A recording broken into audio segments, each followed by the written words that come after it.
I've got a wild game to show you from round 5 of the Tata Steel Masters.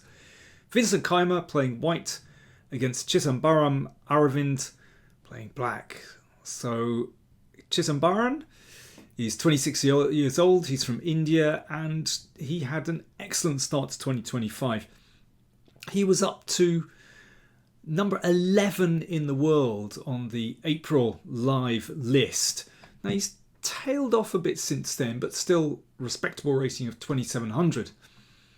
Vincent Keymer, well, he's currently at number 5 in the world. And if you look at his rating, he's made such a steady climb. A lot of players have big success and then they dip right down and then up again. But Vincent is so steady. It's going to be very interesting to see how far he gets in the chess world because he's still climbing. Now, neither player has had a great start to this Tata Steel Masters. So they faced each other in round 5 and both had 1.5 out of 4. So let's see what happened in this game, and I can tell you it's pretty chaotic. Keymer started out with knight f3 and it quickly went into a kind of queen's gambit declined where Aravind played knight bd7. And Keymer decided just to go for this typical pawn structure of the exchange variation and played the bishop to f4. Now this makes sense when black is, well, I was going to say unable to play bishop d6. It's not very advisable because, of course, that would damage the structure. So at the moment, that bishop can't be challenged. But Aravind, not bothered. He plays bishop b4, setting up this pin, and goes for it with knight e4. And after queen c2, protecting this, he goes g5. So this is, of course, very aggressive. Hitting the bishop. Looks like great fun. The problem is, in 20 moves time, will you regret advancing that pawn? Well, let's see. In fact, this has been well tested. There are over 100 games in my database with this line. Bishop e5. So this is the recommended move, and black has to decide what to do with the rook. Now, if black wants a fairly quiet line, then this is possible. You can just take. But Aravind keeps the tension with castles kingside. Now, this seemingly very natural move has only been played once before, according to my database anyway. Bishop d3. Is it right to commit the king at such an early stage? It's tricky. You know, black has to be very careful here with queen and bishop lined up.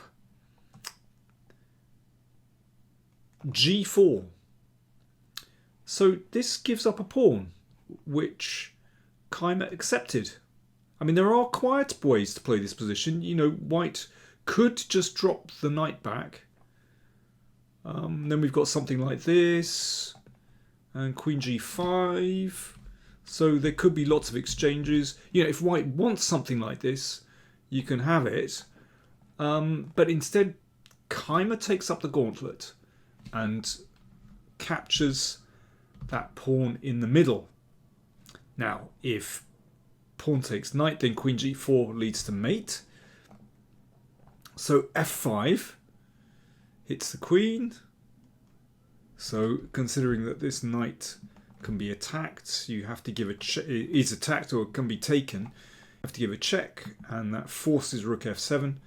Now the knight has to move. And c6. Now this is a very interesting moment because queen b3 feels like the natural move, and then maybe the knight comes to c4. But Keymer played queen c4. It's a very clever move actually, because after this exchange, that's what happened, then you can see that the queen has access to this very nice square f4, just kind of nestling in there on the king side. But, well, just from these opening moves, it's quite clear that both players are really up for a fight. At the moment, Keymer is a pawn up, but how secure is that pawn on e5? Hard to say. He played rook d1. Opposite the queen. Fair enough.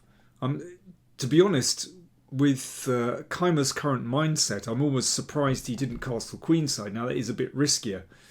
But anyway, rook d1. b5. Hitting the queen.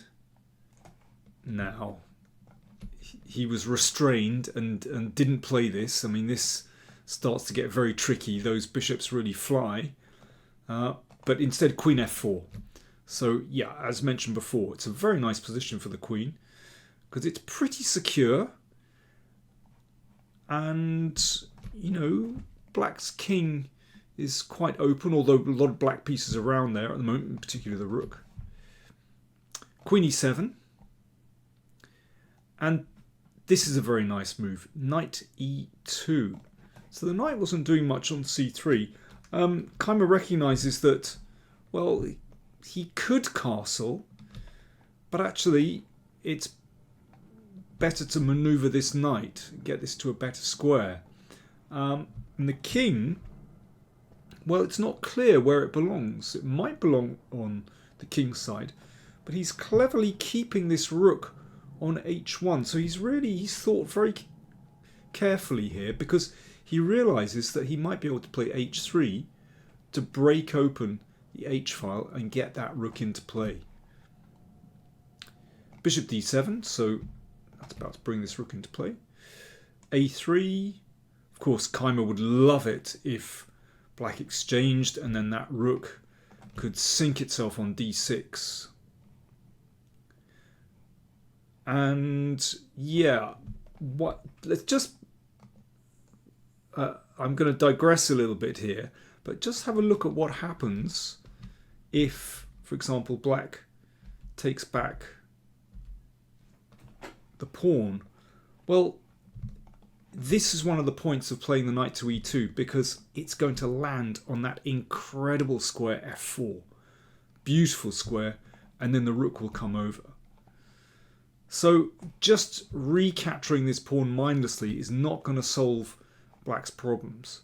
So that's why Aravind plays the knight back, the bishop back to c5. And Keymer played queen g3. Okay, it's about time that you had to think. It's about time for me to have a drink of my tea.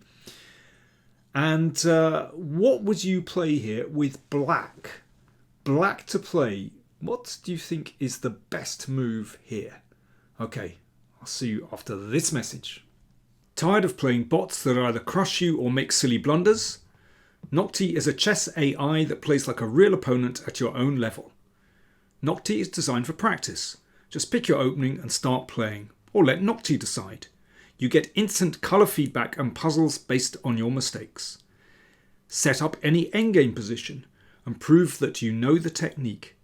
Learning through gameplay is so effective. Try it out with Nocti.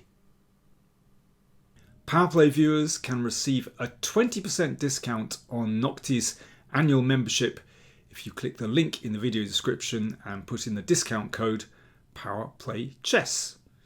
Right, let's get back to this game. What did you come up with black? The best move here is rook g7. Now that is not an easy move to find. Point is that it actually prevents or discourages white from breaking with, let's say, h3 or f3. Or indeed playing f4. And the game might go like this, and this bishop can just nudge round to c7 and try to get at this pawn. Now it's still very unclear, but let's just compare that with the game. So Aravind played rook e8, looking at the e-pawn, but Keymer played f4. Obviously, en passant is impossible because of the pin. And with that pawn on e5 secure, then Keymer was doing really well. He had such security in the centre. Now I'm guessing that Aravind was hoping that White's pawn here would just be a little bit looser and he could somehow exploit that, and he played h5. But Keymer followed up with another excellent move, again exploiting the pin.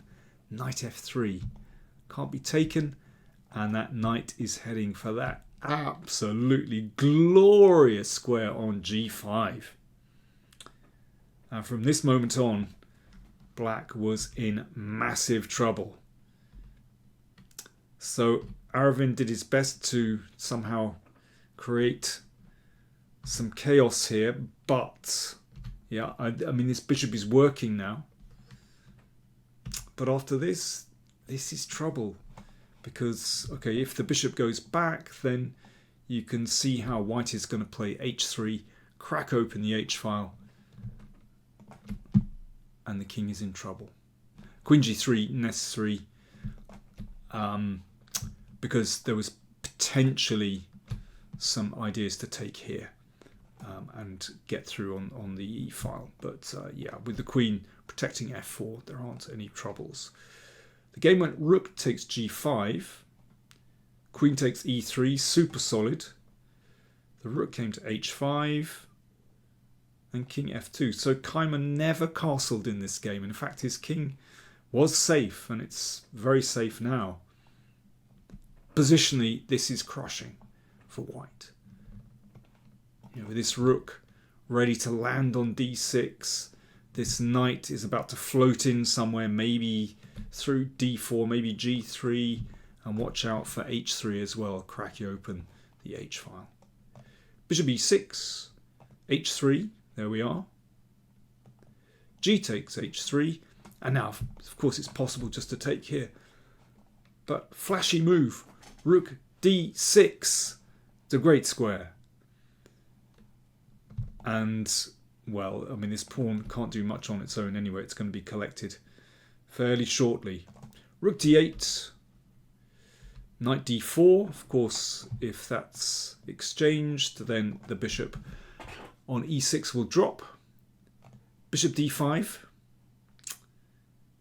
and now it's time to turn to the king. Queen g3 check, rook f6, rook takes h3, and you can see that these major pieces are just entering into the position, and there's also knight takes f5 actually. So it's all just breaking down.